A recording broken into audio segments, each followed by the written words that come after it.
at serial number 3. Item number 4, Shri Anurag Singh Thakur. धन्यवाद speaker sir. I rise to present the 23rd report, Hindi and English version, of the Standing Committee on Coal, Mines and Steel as listed against my name in today's list of business. Item number 5, Shri Kirti Vardhan Singh. For permission, Honorable Speaker, sir, I rise to lay on the table of the House statement, both in English and Hindi versions, correcting the reply given on 30th March 2026 to the unstarred question number 5978 regarding plantation activities under Green India Mission. Thank you. Item number 6, Shri Pankaj Chaudhary. मैं अपने वरिष्ठ सहयोगी श्रीमती निर्मला सीतारमण जी की ओर से निम्नलिखित संकल्प प्रस्तुत करता हूँ. वित्त अधिनियम 2002 की धारा 147 के साथ पठित केंद्रीय उत्पाद शुल्क अधिनियम 1944 की धारा 3 खा के अनुसरण में ये सभा दिनांक 11 अप्रैल 2026 की अधिसूचना संख्या 14/2026 केंद्रीय उत्पाद शुल्क संख्या 272 और 11 अप्रैल 2026 जिसका आशय हाई स्पीड डीजल पर विशेष अतिरिक्त उत्पाद शुल्क दर को बढ़ाकर 24 रुपया प्रति लीटर करने के लिए वित्त अधिनियम 2002 की 8वीं अनुसूची का संशोधन करना है. एक का एतदार अनुमोदन करती है. प्रश्न ये कि माननीय मंत्री द्वारा प्रस्तुत सांविधिक संकल्प को स्वीकृत किया जाए. जो सदस्य इसके पक्ष में हाँ कहें, जो सदस्य विरोध में ना कहें. मेरे विचार में निर्णय हाँ वालों के पक्ष में सांविधिक संकल्प स्वीकृत हुआ. अच्छा, नो वाले ये बता दो कि तुम्हारा इस बात पर विरोध किस लिए, बता दो. ये संसद है, विरोध बताओ ना, क्यों विरोध है बताइए. नौ देखें, सदन में आप देश की सबसे सर्वोच्च संस्था के संसद सदस्य हैं, इसलिए हाँ ना आपका अधिकार है. लेकिन कई विषय है जिस पे सर्वसम्मत होती है ना.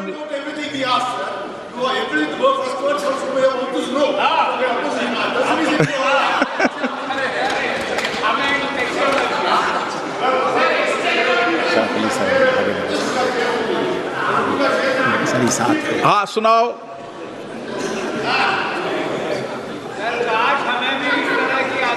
सर ये एक बात बताऊं, एक मिनट. जब आपको बोलने देता हूं ना तो हमारे माननीय सांसद जावेद साहब कहते हैं कि आप ओवैसी साहब को बोलने देते हो, हमें आजादी नहीं है. ये आरोप लगाते हैं. मैंने उनका आरोप सही है, बिल्कुल सही है. तो चलो फिर आपको आज नहीं बोलने देते हैं. प्रश्न ये है कि माननीय मंत्री जी द्वारा प्रस्तुत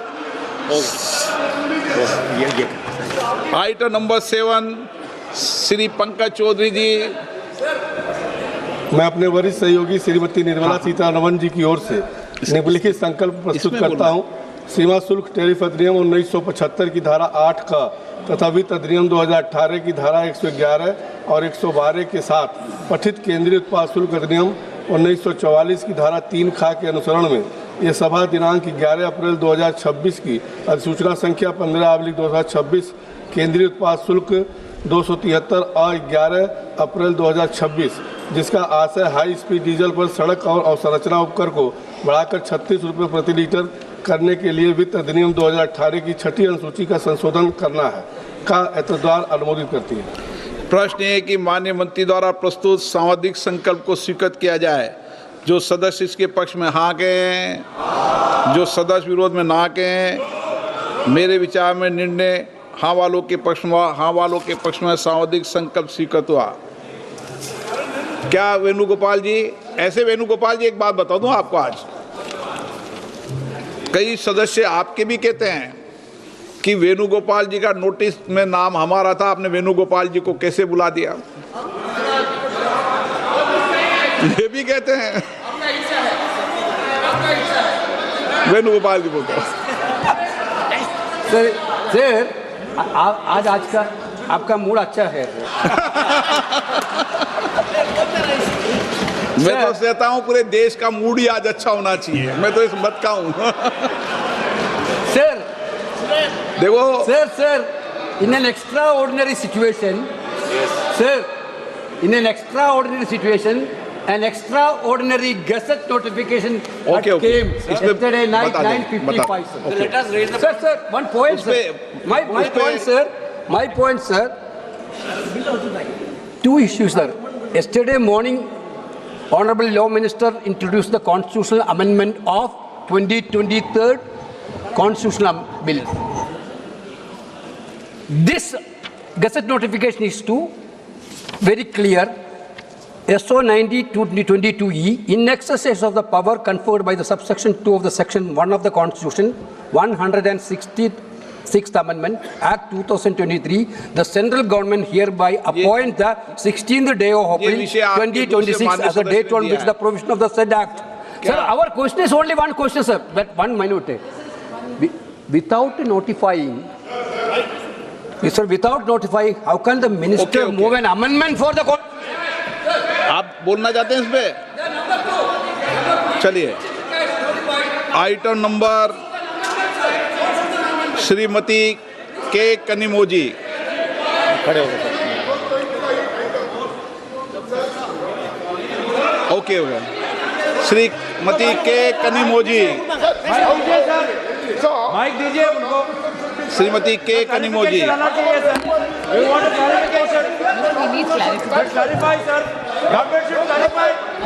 मैं कर दूंगा उसका, मैं स्पष्टीकरण कर दूंगा। श्रीमती के कनिमोजी को बोलने दो, आप दूसरे सदस्यों मत रोको। श्रीमती के कनिमोजी, श्रीमती के कनिमोजी, आप नहीं बोलना चाहती? Yes, sir, but sir, the house is not in order. The house is not in order. Shrimati के Kanimozhi, And we're discussing an amendment. 2 minutes. महिला सांसद को बोलने दो। पहले आप पे बहुत गंभीर है विषय, फिर और नहीं बोलने दोगे तो और मामला गंभीर हो जाएगा। मैंने व्यवस्था दे दी है, श्रीमती कनिमोजी बोलेगी।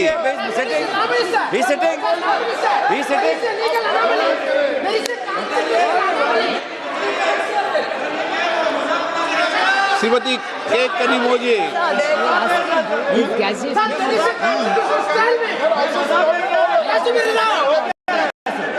आगे बुलाएं। आप नहीं बोलना, बोलना शुरू करें। मैं देता हूं इस पे व्यवस्था। अभी मैं व्यवस्था की व्यवस्था करता हूं, प्लीज बैठे। अभी रेनू जी प्लीज, अभी मैं दे रहा हूं। हाँ अभी करते हैं प्लीज। अरे आप मत करो डिबेट, माननीय सदस्य प्लीज। मैं अभी करता हूं व्यवस्था इसकी, प्लीज बैठे। श्रीमती अभी करते हैं। What is it? The point is government Shrimati के previous law. अभी करते हैं। So why are we discussing the amendment? Yes, thank you, sir. Sir, the colleagues here have raised a very important point. The government has passed the bill, notified it, and what is the point?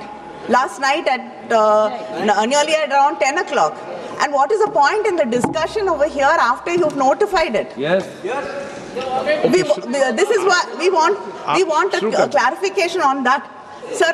Most important. And I stand before this house not just as a member of parliament, not as a member of the Dravid. When the parliament debating this bill, Exactly. How can parliament is supreme. Yes, They are not supreme. What is the logic of this bill? Sir, how can we debate it when it's gazetted? Owaisi साहब, मैंने हाँ पर रखी ना आपसे, इस पे कर रहा हूँ मैं। अभी कराते हैं, अभी करते हैं, अभी करते हैं, सब करा दें। अभी ओवैसी जी अभी करते हैं, अभी करते हैं प्लीज। कनिमोजी के बाद व्यवस्था देता हूं मैं, अभी कुछ व्यवस्था कनिमोजी को बोलने दें, अभी उनका विषय बोलने दें। No OBC ji, okay.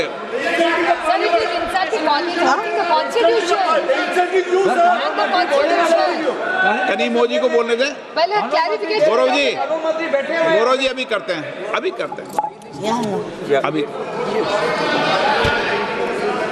sir, I stand stand before this house today not just as a member of parliament or as a representative of the Dravida Munnetra Kazhagam, but as a voice of the 8 crore people of Tamil Nadu who've been told in the midst of our state elections that their votes will count less and their voice in this parliament will be diminished. And furthermore, it's really shocking that yesterday we are discussing the bill here. You've taken your own time to notify.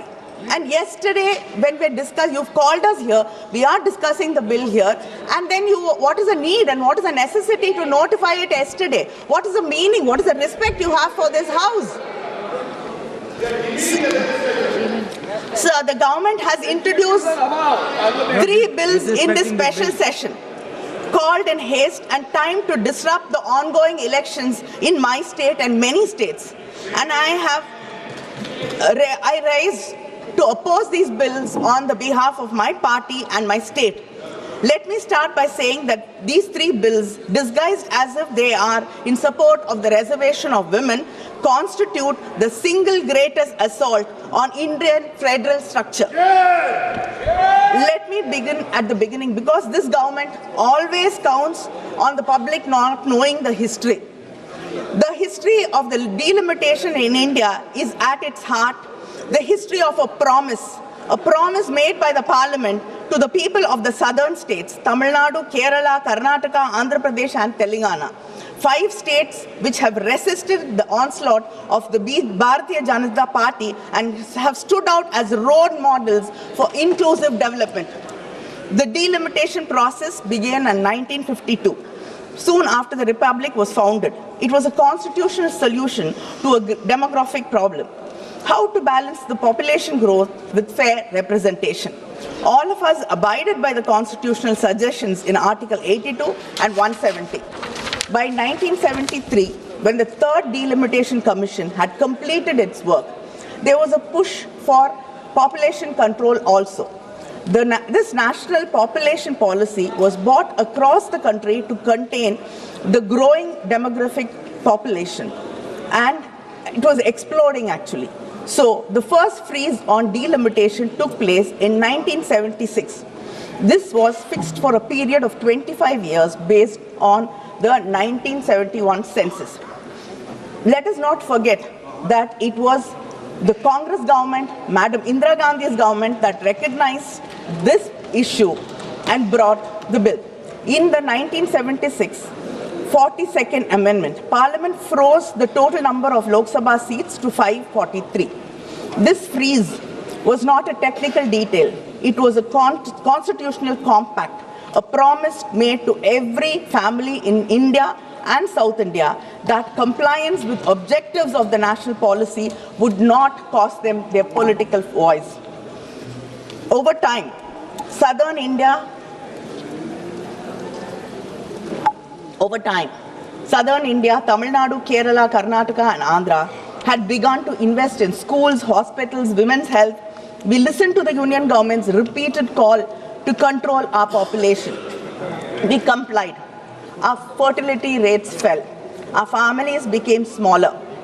In 2001, understanding that some states, especially southern states and other states like Punjab, had done a better job at these indicators, and some other states had to catch up. That time, there was a government, a union government, which listened to the voices of the people from the south. Yes, I have to give you credit when you deserve it. We are unlike you, always finding fault with us. When there is something to appreciate you, we always appreciate. So under the Vajpayee government, the parliament extended that freeze through the 84th Amendment until after the first census following 2026. 24 more years of protection, because then the parliament in its collective wisdom understood that this injustice had to be addressed. Why do we have to increase the seats now to 850? On what basis? The statement of the objective says that there is a change in demographic profile. Yet you are using a 15-year-old 2011 census data to conduct delimitation. You are contradicting yourselves. And 850 seats Most of the MPs, after making the seats 850, might not even get a chance to speak in this parliament for 5 years. Sir, I want to tell this house about a family in Tamil Nadu, a mother and a father, first generation literates. They had only 2 children, not 5, not 6, because they believed in family planning, because the government told them that was the right thing for the country, because they wanted their children to have a better life. That is the story of Tamil Nadu and the South Indian states. Today, Tamil Nadu's total fertility rate is 1.6, lower than France, lower than Australia, lower than United States, your friends. We have completed what the demographers call a demographic transition. Our population is stable. Our women are educated. By every measure of human development, Tamil Nadu is a success story the country has to be proud of. But what does this government say to that family in Tamil Nadu? It says, sorry, you made a wrong choice. You made a mistake by listening to us. You made a mistake by listening to this, because you cared about this country, because you put the country first. You have to suffer. We are going to reduce your representation. Uttar Pradesh's population has grown by 120% since 1971. Tamil Nadu's only by 15%. And contrary to what the Home Minister said yesterday, Clause 4 of the delimitation bill clearly states that the allocations of seats will be on the basis of the latest census figures. The Home Minister says one thing, the bill says another thing. Now, the latest available census is 2011. But again, according to the 2011 formula, UP gains 13 seats. Tamil Nadu loses 11 seats. But the Home Minister yesterday told us that by increasing 50%, Tamil Nadu will gain 39 seats, and which has 39 seats will gain 59. Sir, our ideological leader Periyar taught us, justice is not giving every person the same thing. Justice is giving every person what they need and what they deserve. But unfortunately, your government thinks what it needs and what it deserves is what the whole nation deserves and what the whole nation needs. Really well said. Other than this, let me state 2 critical legal issues present in the bill.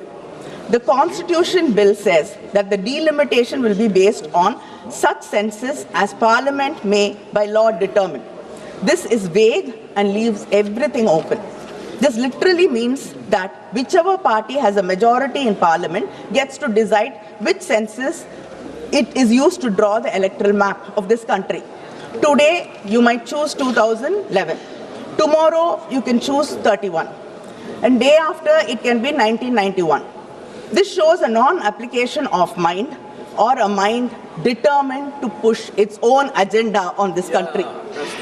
Second, the Delimitation Commission will be chaired by a retired Supreme Court judge, appointed entirely by the Union government, with no consultation with the Chief Justice of India, no consultation with any state government, and no parliamentary confirmation. As per Clause 5 of the Delimitation Bill, the states get so-called associate members, 5 MPs and 5 MLAs, who are not allowed to vote, who are not allowed to sign the Commission's decisions, not allowed to do anything except sit and watch from the wings. The Home Minister said 50% increase across the state. I want to know what happens when the Delimitation Commission does not agree to the Home Minister's suggestion. Are you going to bulldoze the Delimitation Commission also, like what you are usually used to doing? Or will the government then challenge the orders of the Delimitation Commission? Because the Clause 10(2) of the Delimitation Bill 2026 says, after the publication of the orders by the Delimitation Commission, these orders cannot be questioned in any court. Where should we go seeking for fair delimitation in such a situation? Where is our guarantee? The Constitution, in Article 368, says that amendments affecting the representation of states in Parliament must be ratified by at least half the state legislatures, not just passed by Parliament, ratified by the states. If this government is so confident that the delimitation bill is fair, why don't you place these bills before the Tamil Nadu legislature, before the Kerala legislature, before the Karnataka, or before any legislature? If the government truly believed in cooperative federalism, the slogan they have used 1,000 times on different stages, why are you running away from the state legislatures? Have you even called for a meeting? Have you even consulted with the chief ministers? Have you even spoken to the states? Have you bothered? The government passed the Women's Reservation Bill in September 2023 with great fanfare. The Prime Minister called it the civilizational commitment. But they put a condition in this very act. Women's reservation would only work after the 2021 census, which is not scheduled to happen till next year. When was the 2021 census supposed to happen? In 2021. But what happened? You said because of COVID, you had to postpone the census. Then you said operational reasons we could not hold the census. And then by simply not talking about it, you did not hold the census. So the largest democracy in the world, the country that invented modern census, could not conduct census in this country.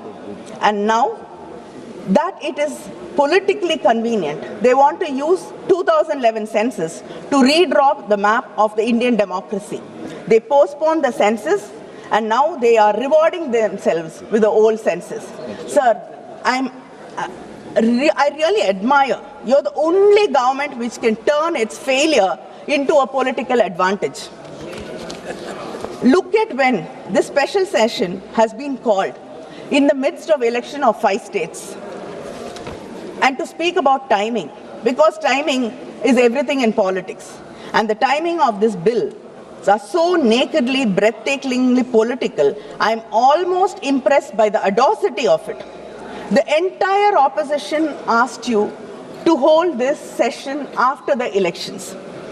You ignored it. And yesterday you told us that giving women their rights, bringing these bills are of utmost urgency. You cannot even wait for 2 weeks. But you came to government in 2014. The entire opposition has been requesting you to bring the Women's Reservation Bill. All the leaders in the opposition have written to you. Our leader, our Chief Minister, M.K. Stalin, has written to the Prime Minister saying that the bill should be passed. The DMK women's wing had a rally in Delhi asking for the bill to be passed. We've raised this issue thousands of times in Parliament. And for more than a decade, you did not see or understand the urgency. But today, you can't even wait for 2 weeks. And you want to believe us that you care about women's rights. Sir, this is not constitutional reform you're talking about. This is an electoral rescue strategy in these states because you are not going to do well in most of the states. The Constitution 106th Amendment Act of 2023, the Women's Reservation Act, was welcomed by most of the opposition parties here, and the DMK welcomed it. But we said it then, and we are saying it also now. Tying Women's Reservation Bill to delimitation is a trap. It was designed so that you could never have one without the other, so that the BJP can say, if you oppose delimitation, then you're opposing women's rights. If you oppose the destruction of Tamil Nadu's representation, you are against women. The BJP is using women of India as a human shield for its electoral ambitions.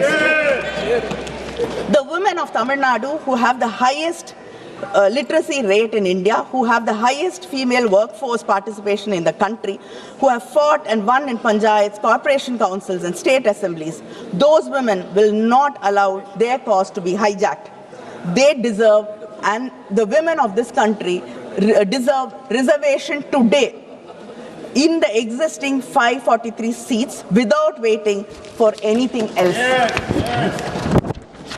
And I ask the Honorable Home Minister, why can you not simply amend Article 334A to remove the delimitation precondition?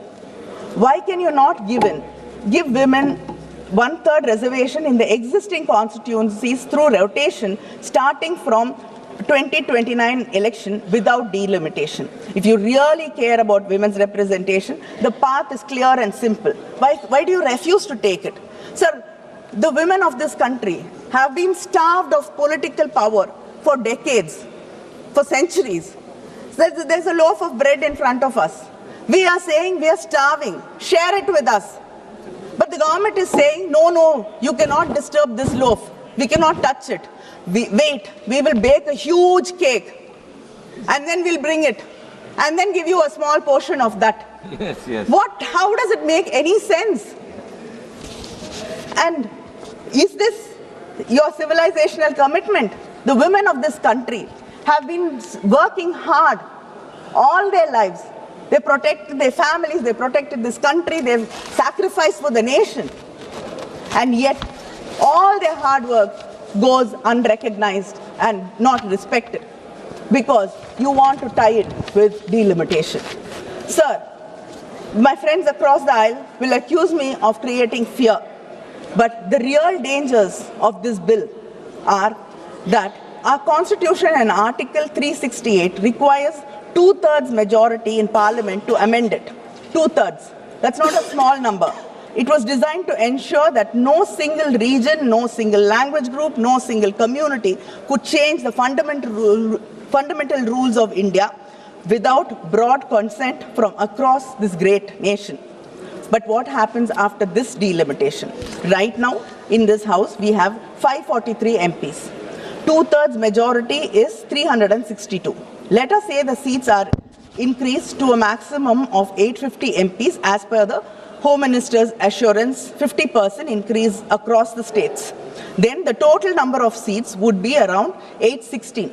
Uttar Pradesh, Bihar, Madhya Pradesh, Rajasthan, Haryana, Uttarakhand, Chhattisgarh, Jharkhand, these states together will hold somewhere between 400 to 420 seats in an expanded 816-seat Lok Sabha. Two-thirds threshold in an 816-seat House is 544 seats. Add the smaller BJP-aligned states like Gujarat, Himachal or whatever, and the arithmetic becomes terrifyingly clear. The heartland can approach a constitutional amendment majority without a single vote from Tamil Nadu, Kerala, Karnataka, Punjab, Andhra, Telangana, West Bengal or the Northeast. So this